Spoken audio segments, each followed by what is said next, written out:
Welcome to the Wise Take DFS podcast. I'm your host tonight, Patio Joe, and I'm joined here by our regular host. We're doing a little Freaky Friday switch off on Wednesdays. I'm here with my man, CK. You can find him on Twitter at CK_013.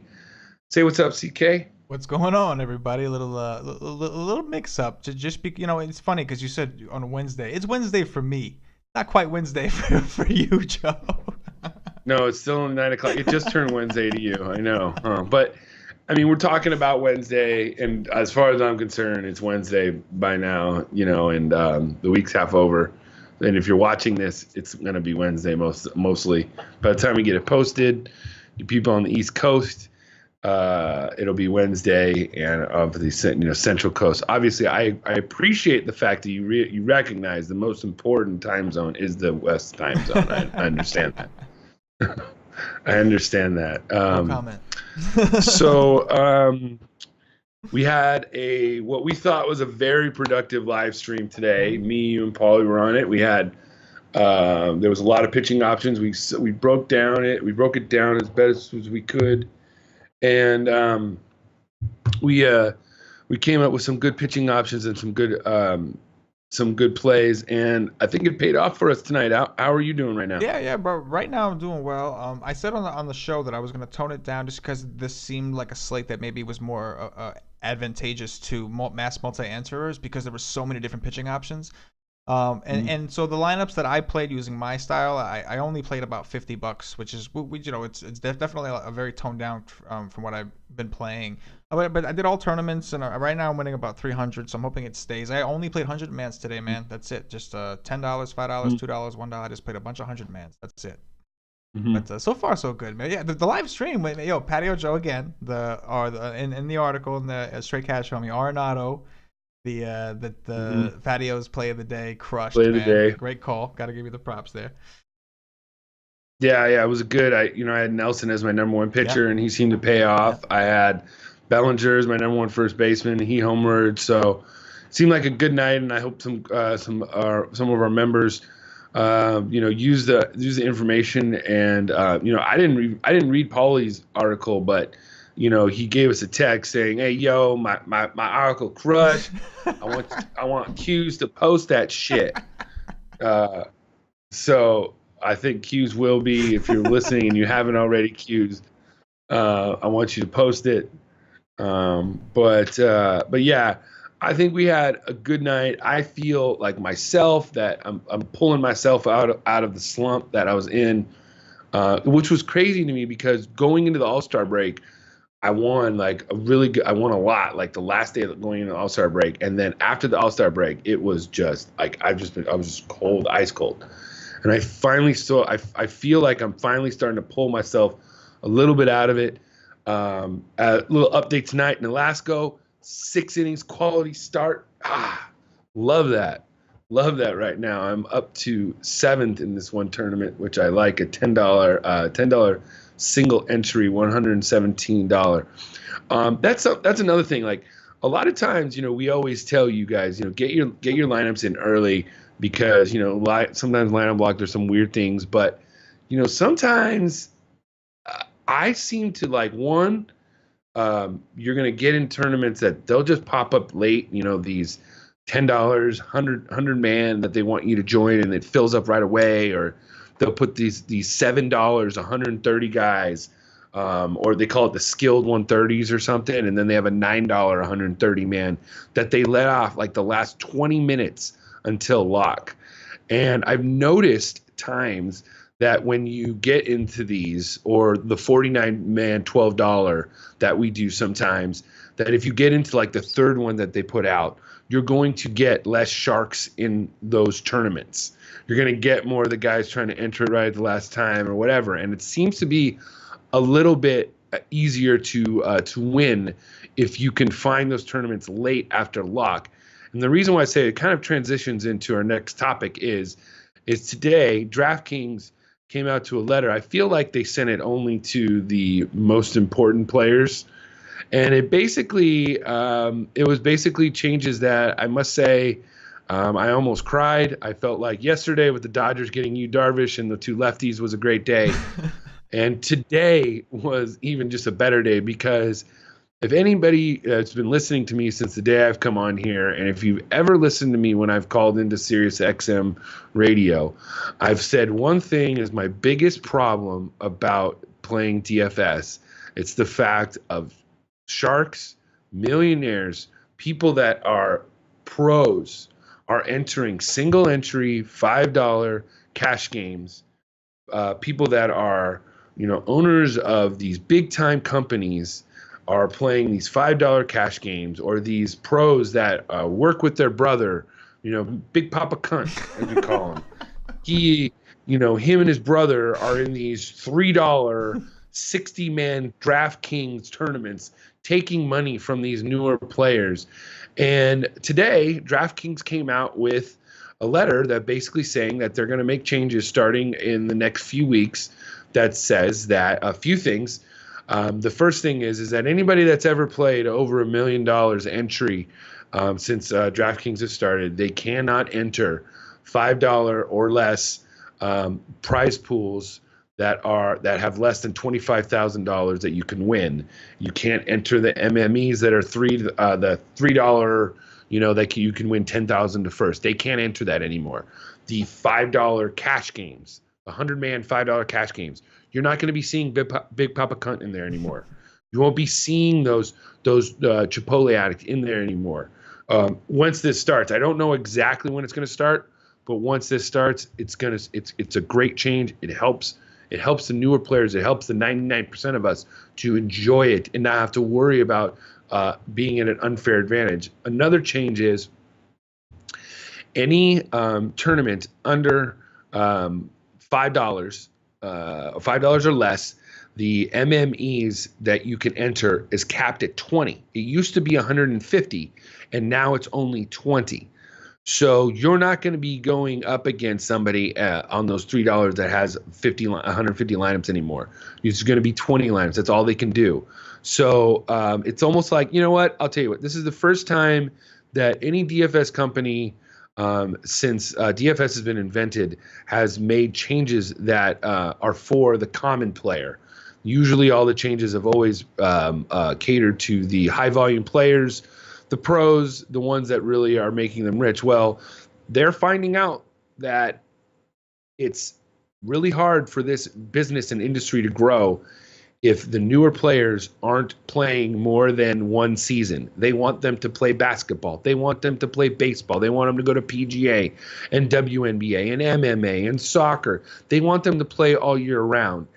And if you're a new player, you can't do that if you know every day you're going to be going in and you're seeing the same pros that are in there taking your money. They're working on these algorithms. That's all they do. Part of being a DFS player is knowing what type of player you are. Most people don't want to be professionals. Most people want to have fun. It's a hobby. It's a great way to get away from things, to watch baseball, to have more of a stake in it. But when these higher pros take money from us, it makes us not want to play anymore. So, DraftKings are looking ahead. They're looking into the future and how this business is going to thrive and not fall. And I just hope that FanDuel and Play Draft or Draft Street or they all follow suit some way, and I hope they will. What do you say, CK? Yeah, man, I think I agree with pretty much all of what you said, and at the end of the day, the reason I like it is because it's good for the industry, and it's the same reason that we're doing what we do. Like we're doing what we do. We offer a product. We may.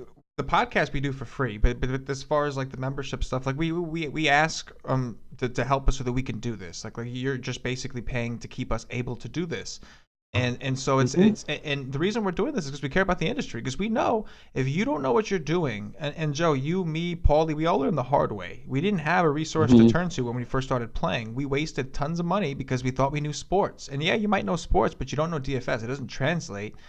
And so if the playing field's not fair, like you come here, you see these commercials of Sports Rich, so you play. And you're thinking, I can win 20 grand today, when really your odds of winning that are less than getting struck by lightning. Like it's like, like with one lineup, especially when you got guys putting out 150. And like on the live show today, the point that I made, it's almost like if you're playing poker, right? And there's no limits, right?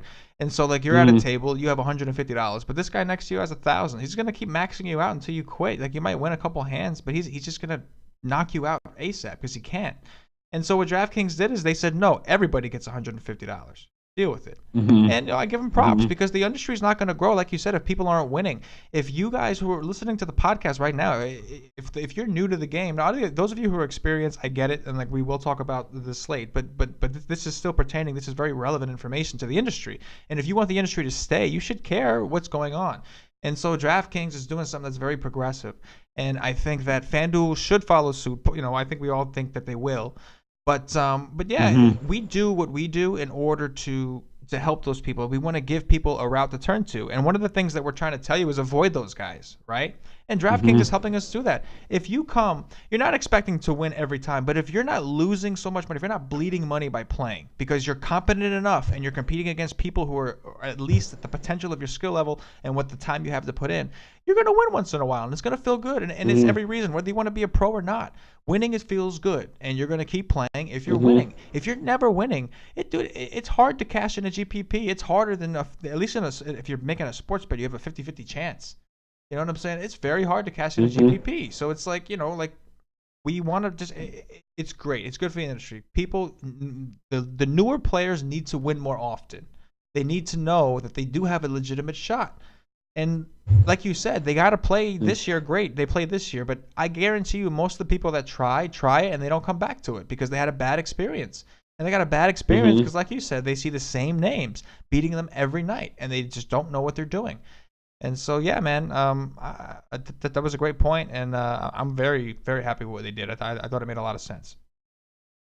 Yeah, I kind of related to when we're playing fantasy sports and you win your fantasy team, it's like the girl that wins like the beauty contest and Smithville, in the town of like 100 people.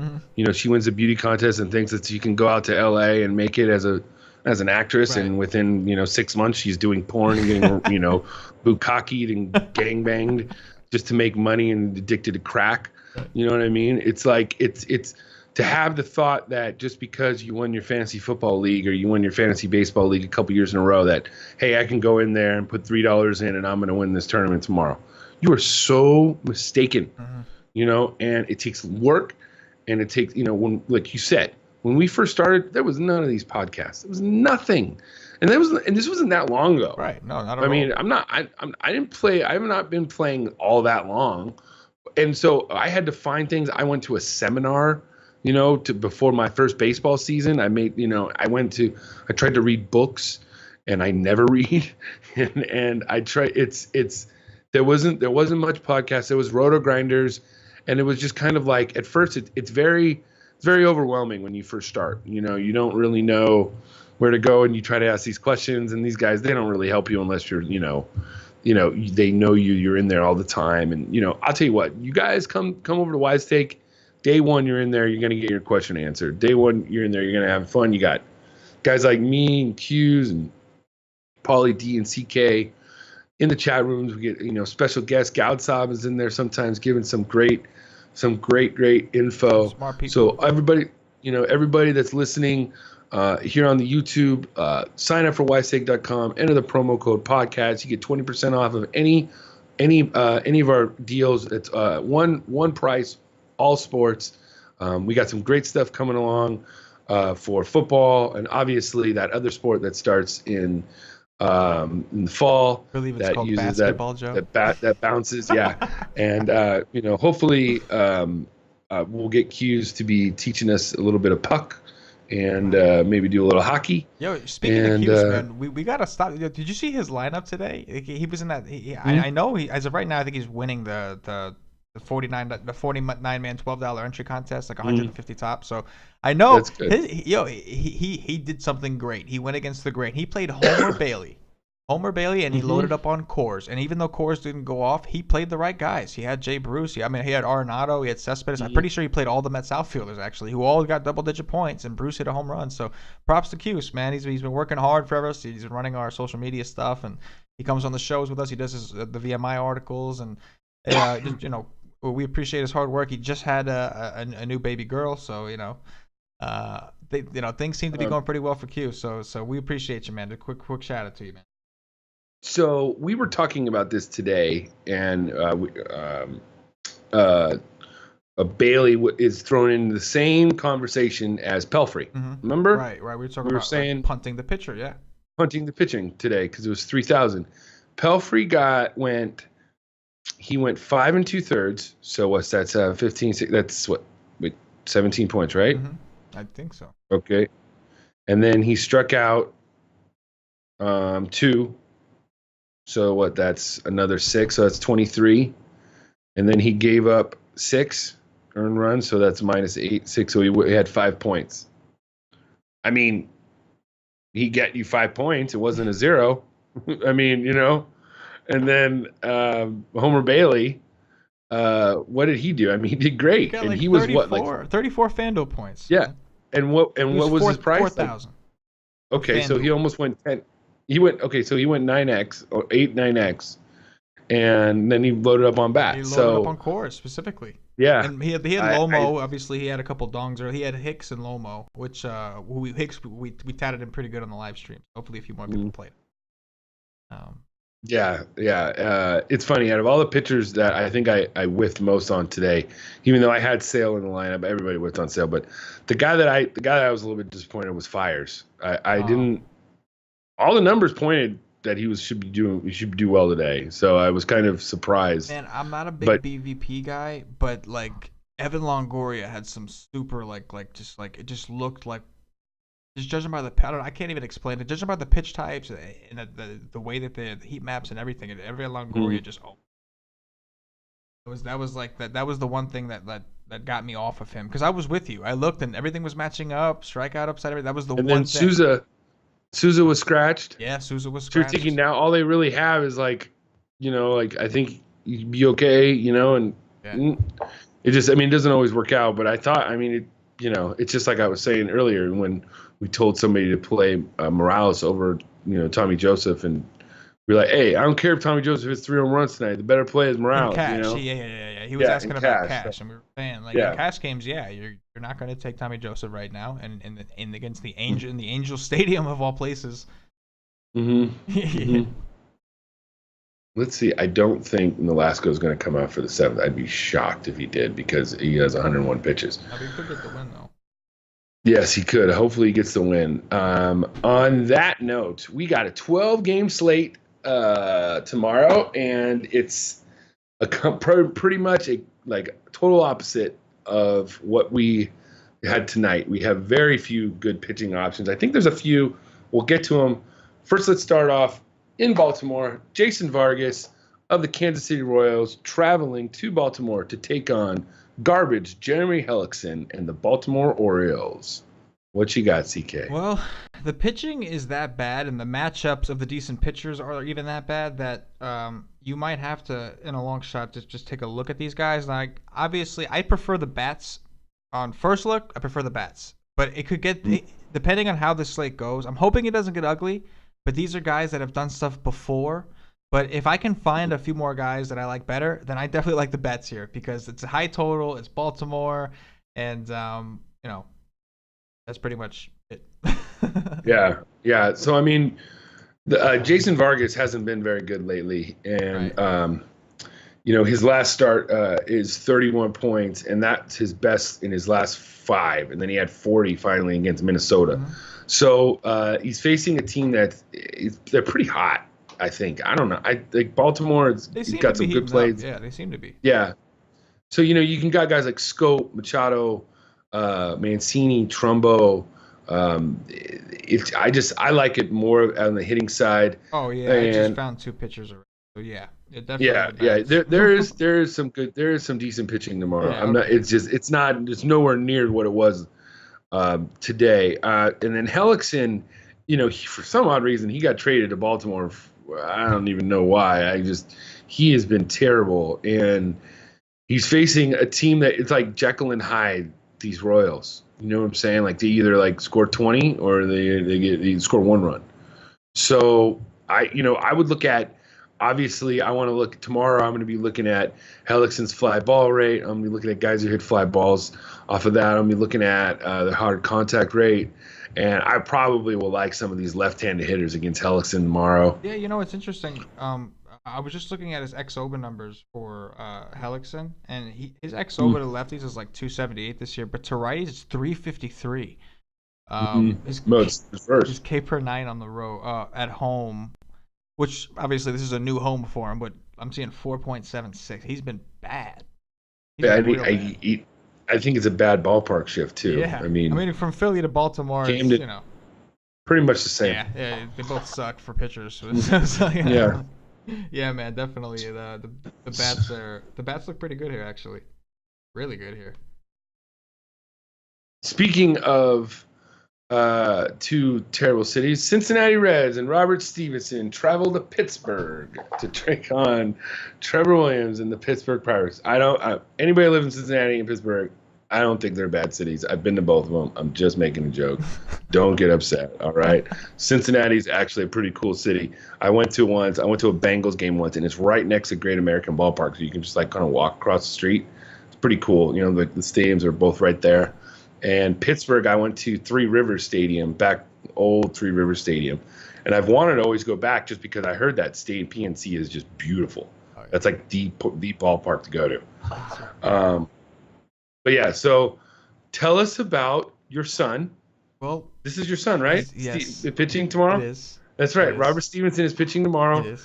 On the road in Pittsburgh. You're not going to be in attendance. I'm sorry. Maybe Mrs. Campbell will make an attendance.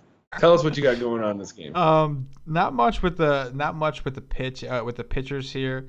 The Reds, man, the Reds were a team that it was okay to pick on for a little while, but they kind of snapped out of that today. Billy Hamilton had a huge game, although he may have gotten hurt because I'm seeing a Q by his name. But but yeah, this is often a situation where these games almost always go overlooked. These games and Miami games, because the ballparks aren't good and people kind of ignore them, and they're not good, especially Pittsburgh. But Miami's ballpark, for instance, it's a lot better than the Giants still. So there still are varying levels, but I see games in PNC Park always go overlooked. People just never take them. And on a huge 15 to 18 game slate, I get it. But anywhere from 12, 10, 7, it's you can't really forget about them because they could just bunch them up, and they're definitely a stack it or leave it. So for me, it's I don't think I want the pitching, but it's stack it or leave it because either the team's gonna go off or they're not, and so that's pretty much it. I don't really want any one-offs here.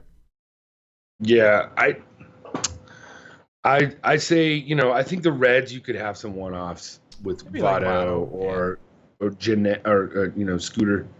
You could do that. I don't mind that, and Pittsburgh. I think Marte and McCutchen are always viable right now. They're really hot. I think I like them, but there might be some better places to go. Yeah, I just don't want to bank on the home run. You know what I mean? Yeah. When I'm taking it, because basically, if you're taking just McCutchen, you're banking on the home run. Because if he hits a double or a triple and gets a bunch of RBIs, that means that there's other Pirates that you don't have because you only have McCutchen who are also doing well. Mm-hmm. So it's I just in PNC Park, I don't really want to bank on the home run. I'd rather just stack it or leave it. You know what I mean? Mm-hmm. Mm-hmm. All right, so we got Trevor Bauer of the Cleveland Indians traveling to Boston, Beantown, to take on Rick Porcello and the Boston Red Sox.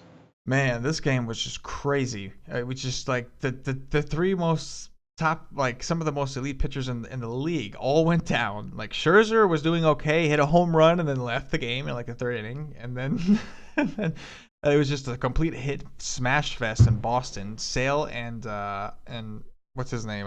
Carrasco both got rocked. Mm-hmm. And it was interesting because I didn't like either of them. In my article, I think I said for my top tier guy, it was Scherzer. Obviously, Nelson was the guy I was going, but if I was going to pay in the top tier, it would have been Scherzer.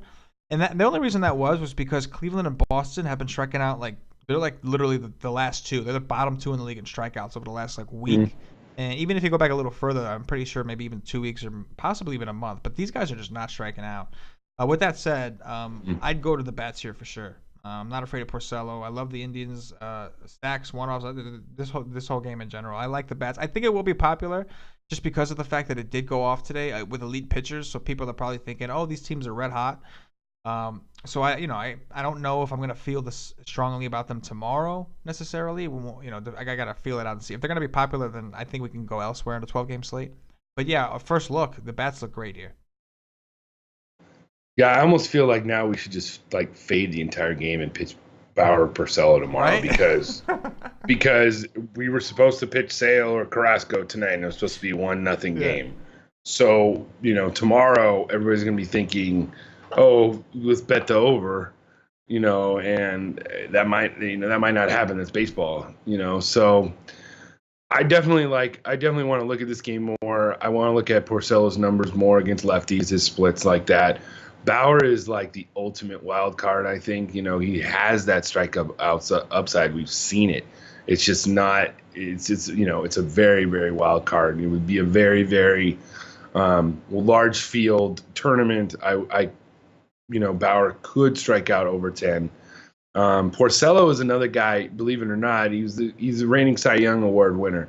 So I'm not saying he couldn't put up a good outing. That's why I think maybe just right now, before Paulie goes, hey, yo, you're crazy, I would maybe fade this game tomorrow with just maybe some one-offs. So. Yeah, man, I definitely see the merit in fading it because it might be more popular. And like we still have a bunch of games to talk about where the hitting may be attractive. I'm not sure, but yeah, I definitely see your case. But there's no way I'm playing either of these pitchers, and it's not even because. It's not even necessarily because the offenses have to go up. I can see Bauer and Porcello both doing well, like well as in real baseball. Not well in DFS. Not well in DFS. I don't see the strikeouts. You know what I mean? Nunez, real quick, man. There's a member, one of our members that loves Nunez, and he's been talking about Nunez every day. And like every day he's been saying Nunez. The dude hits a home run. So props to him, man. Keep playing Nunez. Yeah, dude. Go play Nunez, buddy. Yeah, you do it, man. Keep making all the money. Yeah. Man. Hey.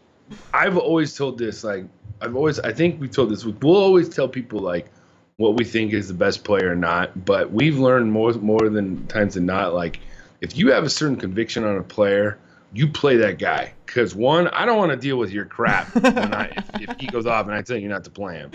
And two, you're on him for a reason. You know what I'm saying? Like trust your gut sometimes. Trust yourself. You think the thing about DFS baseball, it toys with your emotion more than any other of the sports. First inning, oh my God, I'm a genius. Second inning, can I play this game? Am I ever going to get another point? You know what I mean? And then it's like you win money at the end. Oh yeah, that was it. I knew it all the time. And so then good. Yeah, and then like you don't win like for a few weeks. You feel like, man, why am I still doing this? I'm the worst player in the world. And it's such a roller coaster because you want to always win. But the fact of the matter is that you're not. But that doesn't mean that like your process is wrong. That doesn't mean that you're doing something wrong. It's just there's such variance in baseball to be able to pinpoint this is the game that's really going to be the one that go off when there's 12 other options or 15 other options or whatever. It's not easy to do. That's why it does take skill. And anyways, let's move on. Let's go down to South Beach where A.J. Cole in his 1.50 ERA, traveling South Beach, probably banging broads right now, taking on Vance Worley and his glasses in the Miami Marlins. Yeah, man, this is another spot where I could see, the ownership a little inflated. It's 12-game slate. I'm not all that worried about ownership. I don't even know if there's cores or not. Oh, there's cores too, so the ownership's not a big deal.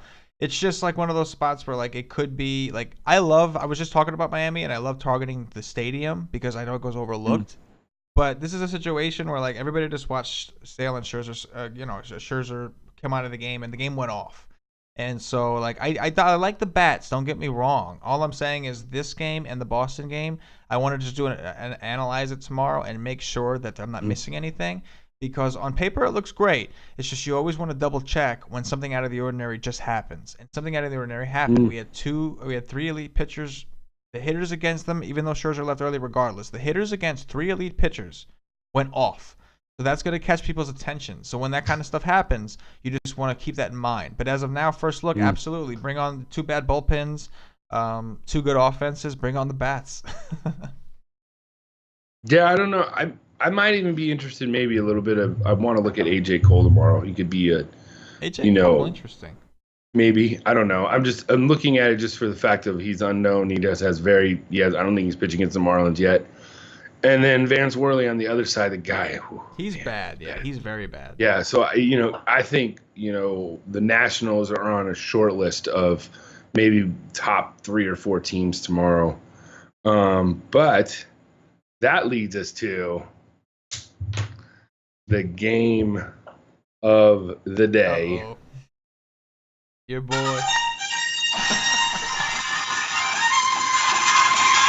So I say The Los Angeles Dodgers traveling to Atlanta to take on my boy Julio Teheran and the Atlanta Braves at Freeman Field.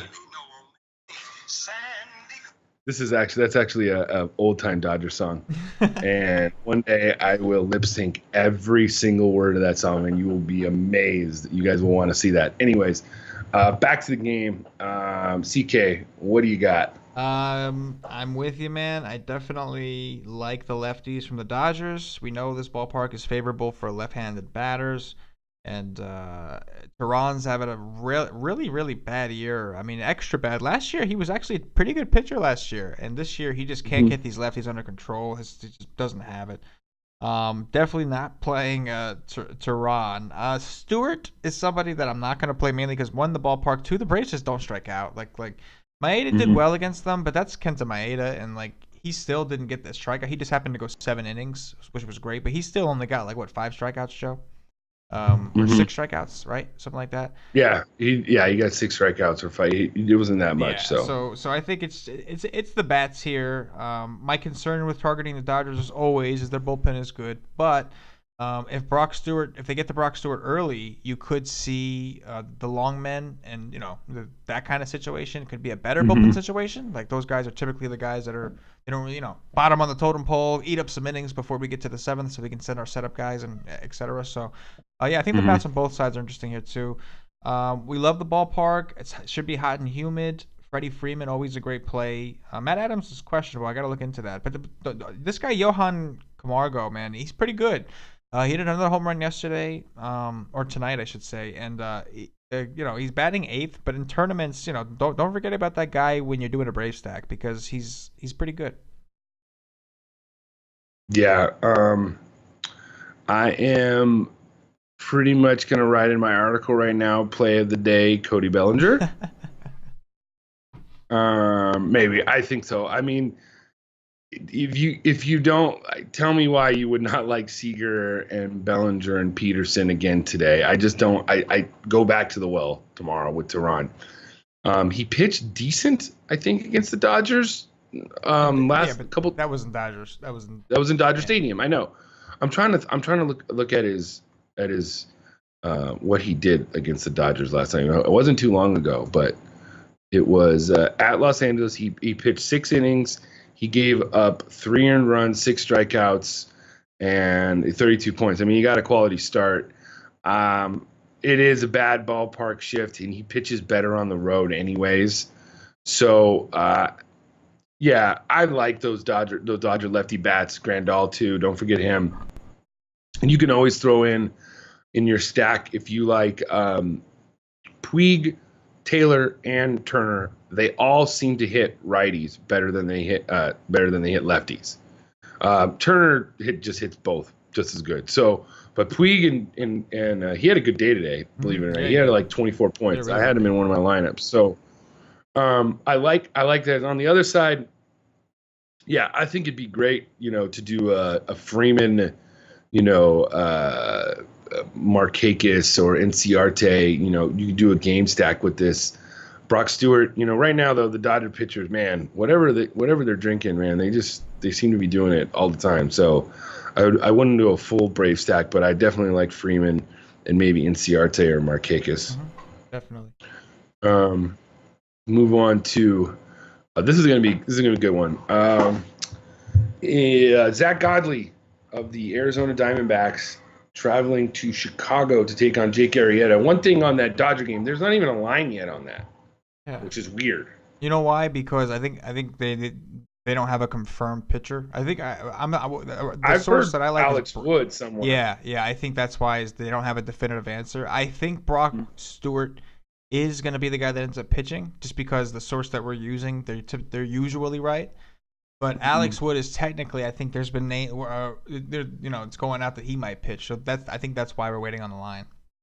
I think now that they've set up to where they want Darvish is going to pitch on Friday against the Mets, which, by the way, I think I'm going to do a full Mets stack on Friday right now. And I'm a Dodgers fan too.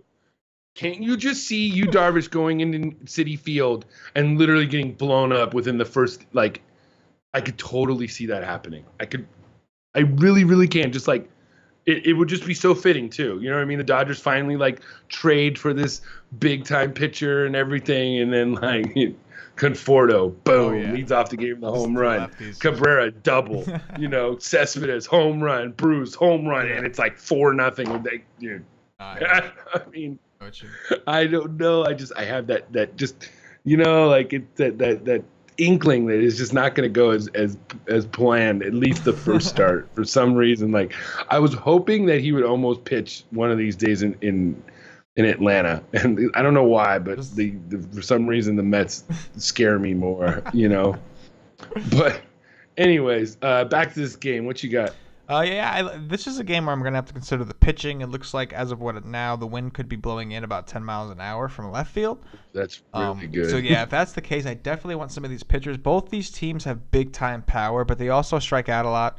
Arrieta is probably going to be I don't even know, actually, because Arrieta hasn't been getting it done so much lately. But I was going to say he might be more popular, but people like Godley.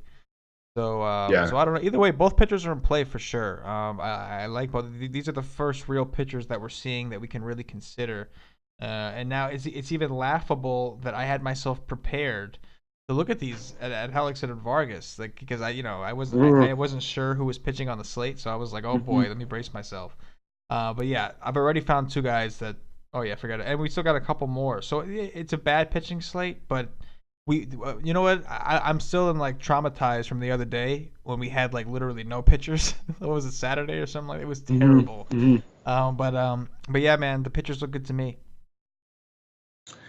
Yeah, I think I like Godley just a hair more than Arrieta, and the reason why is he has pitched against some of the best offenses in baseball and done pretty damn well against all of them. And, he's gone into Coors. And we said this before. I think last week he went in St. Louis, threw up 52 points. I mean, he shoved it in St. Louis. Now he's in Chicago. The only thing is the Cubs are hot. Yeah. So it scares me. But he pitched against Washington. And he pitched 5 2/3, struck out 10, gave up 4. But I'd take that too. It ain't that bad.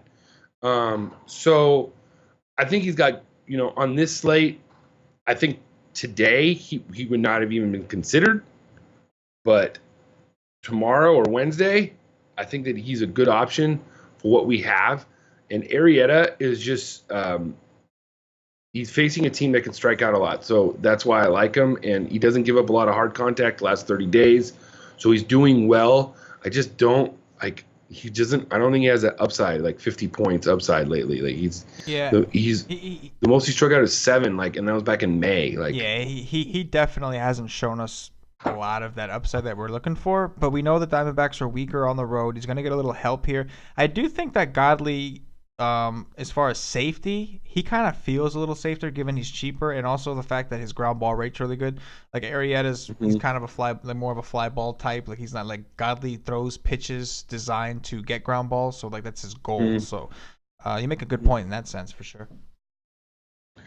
Yeah, it's gonna be weird. I don't really know. I mean, right now Arrieta's a -140 favorite. And it's funny for me right now looking at for cash, he might be the best option. There's one other guy we can maybe talk about, which we will. But, Arrieta did okay last week in cash. I had him because, I think he got like 40 points, which wasn't bad. Yeah. But Yeah, and then the bats. If you're gonna go with these pitchers, you got to stay off the bats. Rizzo hit 2 home runs tonight, though, so these bats are hot. That's the only thing that I think makes Godley like a very, very elite GPP option. That's a good point. And with Arrieta, you're also getting the safety of the fact that the Cubs trust him. Like Godley, like they know he's good, but if Godley's getting bombed, they'll pull him out in 3 innings. They won't do that to Arrieta. Arrieta, they'll show him the respect and they'll let him fight through it.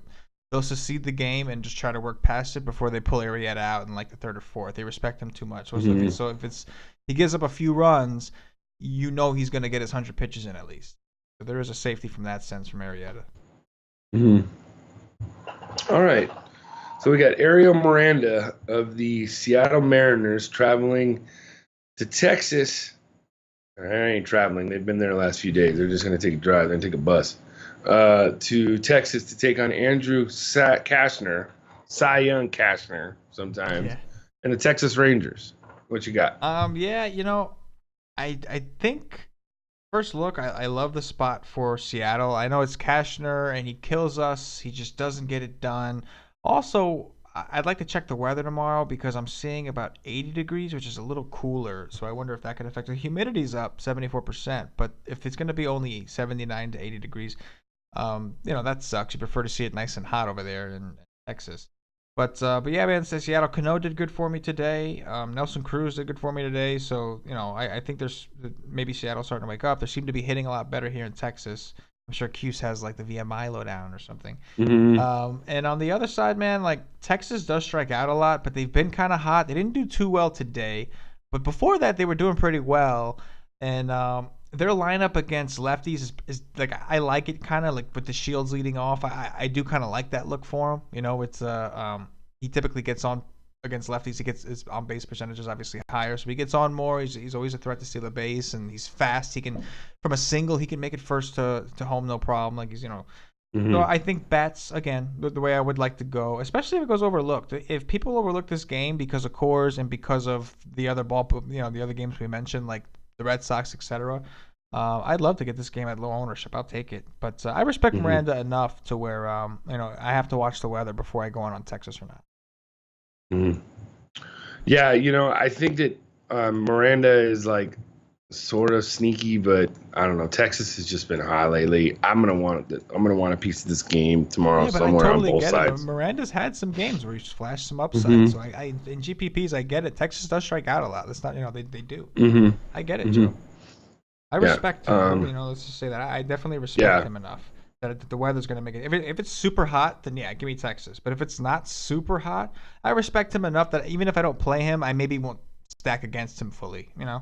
But for now, look, the bats look pretty enticing. We got to dig in on that tomorrow.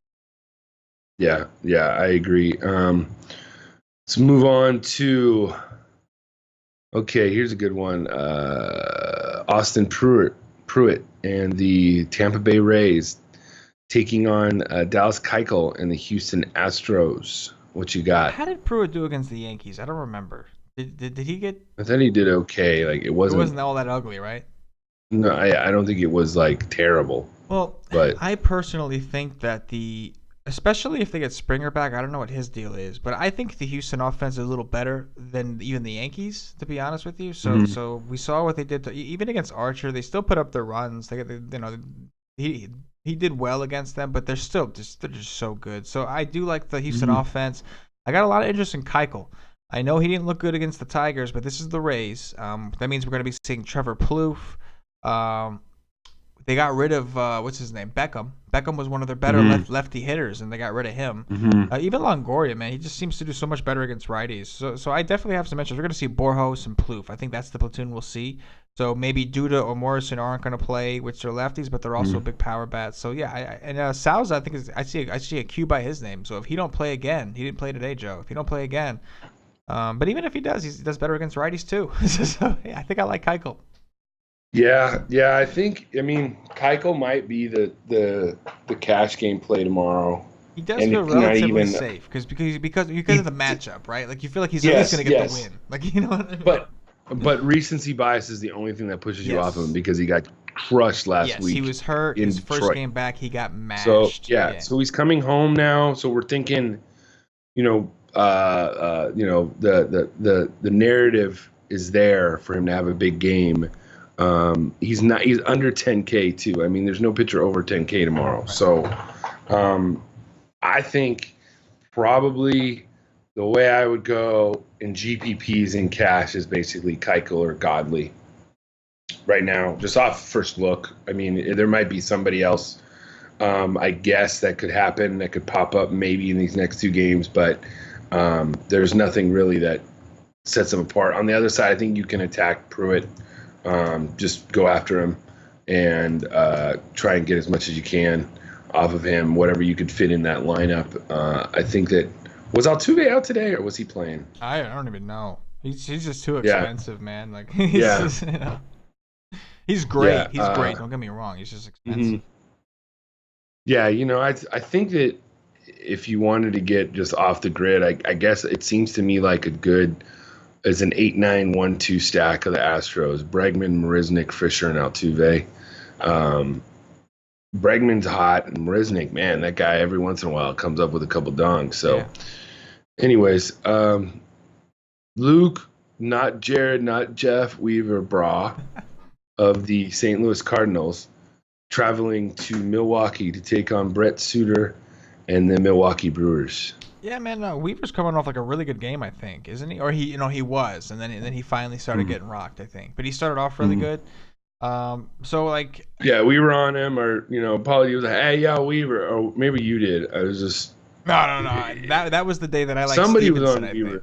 I think Hughes liked Weaver or something, and like Weaver did a lot better than my boy did. So his last start was 5 innings against Arizona, and he got 18 points. Yeah. He started off really good, and then like in this last inning, he started unraveling. But at 5,800 though, against a team that strikes out a lot. Yeah, that's the only reason I brought it up. Like I think I'm probably gonna go like based on my contest selection, Joe. Like 100 mans is probably I'm gonna be a lot of 100 mans, things like that. Like I don't think I'm gonna need to go down here. You know what I mean? But in a long shot or GPP, like a large field, super. Yeah, I get it with Weaver just for the fact that Milwaukee strikes out a lot. I agree, and I'm right there with you. Although this guy's Suter's actually decent, or at least he's looked decent. It's just I know historically the Cardinals struggled, but I tell you what, if Voit plays, I'll have some interest in Voit. Don't get me wrong, Suter's decent, but this kid Voigt's got some power and he's super cheap. So like depending on where they bat him in the order, I think he only plays against lefties. But like DeJong, some of these guys, I can see the Cardinals here. You know what I mean? I kind of like these guys against a lefty. I know historically you don't take lefties Cardinals. This is a different lefty. This is a different team though. Tommy Pham, DeJong, these are different players. So even Voit. So yeah, they got like the Cardinals offense. They could be kind of sneaky. They're in a great ballpark. Is the game delayed in the Angels right now? Dude, I don't think so. I think it's just taking for freaking ever. It's because it's saying that it's delayed somewhere. I don't know. Now it's showing up delayed. So they could have had like a flat, like a little. Hit a they did. It's 5-1. So that means that Nolasco might get a win. That's good. Yeah, Nolasco may get the win. There you go. That'd be good. Yeah. So yeah, tomorrow, this game is. Where were we? I'm sorry. Oh yeah, it could be good. I think that everybody's waiting for Milwaukee to score those 10 runs again. Yeah. And I think that they're getting cold, and I think this is the tailspin that on a grander scale for baseball-wise, I think this is the Brewers are kind of saying, okay, we made it a show, but we're not gonna be there in the end because they didn't really make any trades at the deadline. They didn't really improve their team much. They could have got Gray. They could have tried to get somebody, and they didn't. So they're going with what they have. Sogard, if he leads off at 2-1, I mean, that's a lock. Yeah. Maybe at second base. Yeah. I mean, that's awesome. Shaw and Thames and lefties, I wouldn't mind that. On the other side, yeah, I like, Pham, DeJong, Yorko would be great. Yeah. Grichuk too, man. Don't forget about Grichuk. Or Piscotty. They're all decent. They all have that, we all think that they have that, that Cardinal grit, they're going to get those hits. So, anyways, here we go. My boy, Chris Flexen of the New York Mets taking on Tyler Chatwood and the Colorado Rockies, who have a 7-run total. 7. Yeah. Yeah, I no secret, no surprise here. I do like Coors a lot. I wasn't so big on the Rockies today outside of Arenado, which again that was a great call, Joe. But the rest of the Rockies I wasn't too high on, which they did okay. This is a situation where I like him a lot more. Against Flexen, he's unproven.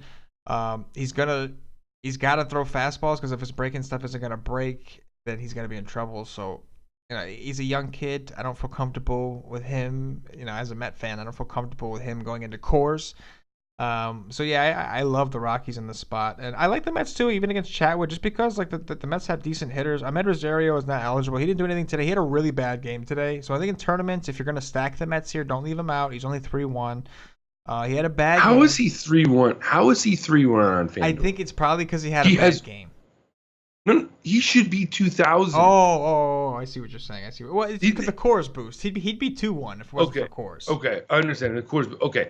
I'm just saying, okay, so if he was not in Coors, there's no way he should be. Well, think about it. He's 3-1 in Coors. Yeah. Like, you know what I mean? Yeah, like, that's true. Okay, I forgot. Think about it. Trevor Story hits 7th usually, and Rosario hits 7th, and Story is 3-9. He's having a terrible year. So it's like, I know what you mean. But he's somebody that if I was going to stack, I wouldn't leave him out because he's, listen, he had a rough game. It was his first game probably. There was a lot of hype with him. He's been hyped up for a long time with Citi Field.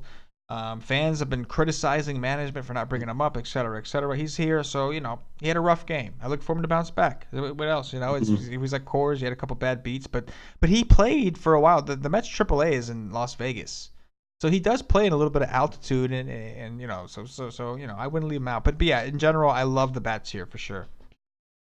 The whole PCL, the whole Pacific Coast League in minor leagues is a bandbox. Yeah, dude. Yeah. Balls fly out of there. Yeah. It's awesome. Though I love going to minor league games.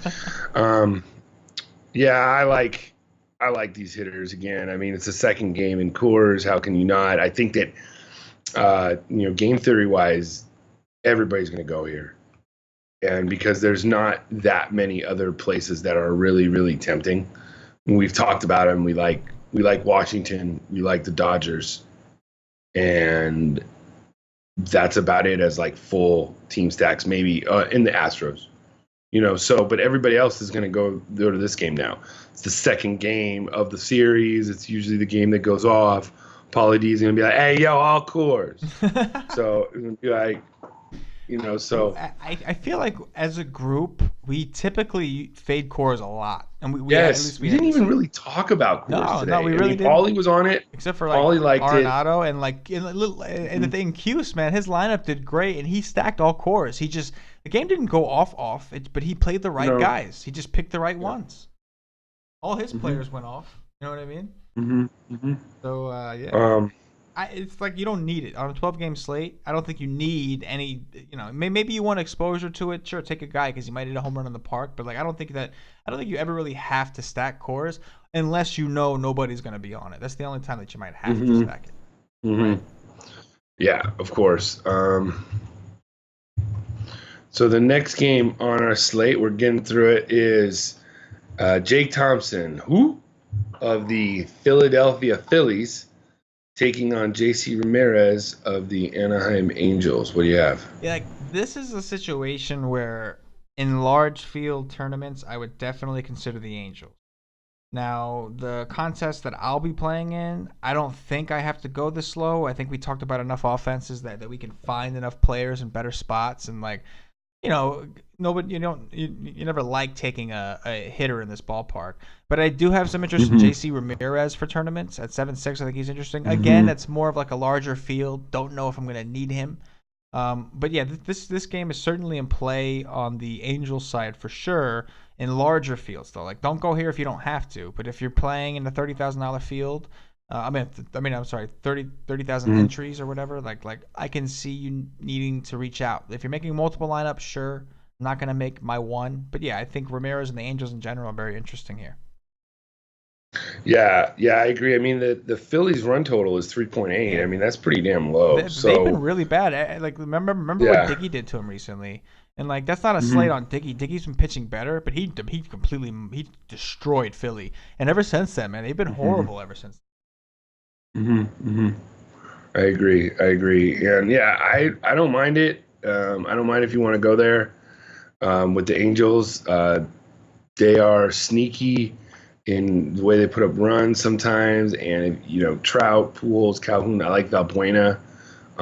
Believe it or not, Simmons is 3.5. I don't think I played him once all year. I can't believe he's 3.5. Nah. Anyways, let's get to the last game of the slate. Daniel Gossett of the Oakland A's taking on Matt Moore of the San Francisco Giants. Man, What you I'm got? sure that there's gonna be some touts out there who like Matt Moore, and look, I get it because occasionally he can flash a little bit of K upside, and we know the Athletics are bad and the ballpark is great, but the Angels against I'm sorry, Oakland against lefties, like unless you're elite, they have some guys that can rock it, like Semien, man. This dude is just a lefty smasher, man. So ever since he's been back, I love Semien, man. I've been playing him almost every day in tournaments, of Mm-hmm. course. So like him, cash game porn, man. Even Chris Davis. Like I know we were all ragging on his ISO. I was particularly ragging on his ISO. I believe I told you, Joe.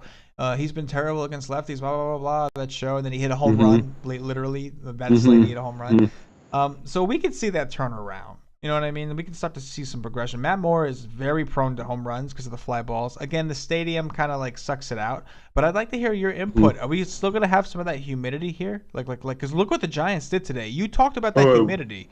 Look what the Giants mhm. did today out there. Put up 10 runs. Well, yeah. I mean, it says 66 percent humidity, and it's going to be 61% in Anaheim. I mean, and if you're playing the day slate tomorrow in San Diego, it's 70% humidity. So yeah, I mean, it's still fairly humid here. There was some. We had one little thunder that we heard here. Yeah, that's right. That's right. Yep. And we got a little bit of like a those big water, those big rain pellets things. We get those Hail. every once in a while. Yeah. No, they weren't hail. It was just these really big thick pieces of water. It Big wasn't hail. It blizzards. was really big drops. Yeah. We don't really get the rain, in Southern California. So when we did, it was literally we go outside and we're like, what the hell is this? You know? Yeah. And it cleans everything. It's so nice. So yeah, it's humid. So I don't mind it. I think that, it's a game that nobody will go to too. And I think Matt Moore, the people will go to Matt Moore just because the A's are garbage and they strike out a lot. But tomorrow, I think tomorrow is also probably a day that you just want to go a little light too. There's Yeah. not much. Yeah. It's really not much to go right now. I mean, just seems like whenever the clock turns or whatever, you wake up the next day and it just seems like things kind of appear a little bit better All the to time. you the next day. So with that being said, before we play some Dong Watch, everybody's still listening on the YouTube. Sign up for wisetake.com, put in the promo code podcast, get 20% off of any package. That's one price for every sport. So I love it. Everybody loves it. Comes in the chat room. We have a good time. We're hopping in and out during the day. Tomorrow there's a 3-game slate. Hopefully we can get one of us in there just kind of hanging out. And, if people want to ask questions, I probably won't be playing that much at all, depending on how they split up the slate. Sometimes FanDuel won't play. They'll only play the 2-game. They won't even put that San Diego game in there because it starts at 3:40. That's a problem. So it's probably only really those 2 games. So, there's people in and out. You hit up queues. But yeah, sign up. It's great. Good community atmosphere. We have a lot of fun. You're going to get help. You're going to get it better. You're going to be better. You're going to get your questions answered. We have coaching sessions that are available for sale. We have, videos on the website. We got articles coming out from Q, Slim Gady. We got one from CK, got a GPP article. We got Pauly D with his GPP article, Palm Trees and GPPs. And then we got me coming out with Straight Cash Homie every day. So there's a lot of content throughout the day. Really keep you in tune to the baseball slate. So with that, let's play some Dong Watch. CK, let's do, like you always go first base, third base, outfield. We're going to do catcher, second base, and shortstop. Okay. All right. So let's dig a little bit. Maybe dig a little bit. Uh-huh. Okay. Well, the first thing I'm going to do is go back to the main slate because for some reason I was on the early slate. I was looking at players. I've never seen these guys. I'll go with Gary Sanchez. I'll go with Sal Perez. Yeah. Sal Perez. Sal All right. I'm gonna go with. In the world, did I see this right? Like this has got to be. Okay. Tell me this. How does it? AJ Ellis is 3,300 and Real Muto is 3,000. What? I don't know. What? I guess maybe Ellis is what? playing well. I have no idea. What? So I don't. Ellis. What? I don't get it. No, I just. Oh, I'm going with Beef Castillo against Vargas. I like that one. But really, but seriously, what the? That is weird. That doesn't make sense. That's got to be another. He should be 2,300. That is weird. It could be a mistake. They do that sometimes. Sometimes. Remember the Kike incident last year? Remember that? That's right. That was great. He was like $2 or something, like $50 or something like that. Yeah, dude. Everybody played him, and he started that game too. We were like, "Yo, he started." He was against like Bumgarner. He was against like some elite pitcher. Yeah, and, like, he got walks. Put him in there. It was fine. Yes. He even tweeted about it too. Yeah. He's like, never knew I was so important. He'd like hashtag like $50 or something. Yeah. It was really cool. I'm telling you, Kike Hernandez is winning life. Okay, follow his Twitter account. Okay, he is winning life. Okay, guys, he's his girlfriend, first round draft pick. Okay, so second baseman. Second base. Oh, you know what? I'm gonna go with Nunez because he apparently on FanDuel is now second base eligible. That's a big boost to second base. Nunez second base now. Second base has gotten like it's so weird. Second base has got Murphy, Nunez, Ramirez, who moved over, Scope, who is the second highest, which is mind-boggling, and Altuve. And a week ago they had Carpenter. It was like second base was like what was once like bad, now it was like strong. You said you're going to take Nunez? Yes. All right. I am going to stay in this. You know what? Fuck it. Ride him. Rougned Odor. Why not, dude? The guy's got a home run. He's been hot. Yeah. And finally, shortstop. All right. Give me Tim Beckham. Bam. You like it. Tim Beckham. I'll take my boy, Corey Seager. That's a good lefty. Against Tehran. I had to leave you the Seager. I had to. Yeah. So yeah, that's gonna wrap it up. That was a lot of fun. Thanks for hosting, how'd you like being on the other side of it and being like? It's I definitely have a new appreciation for you guys, just being asked a question and being put on the spot. Like, okay, talk now, and it's just like, like with nothing to work off of. So I definitely appreciate what you guys do for sure.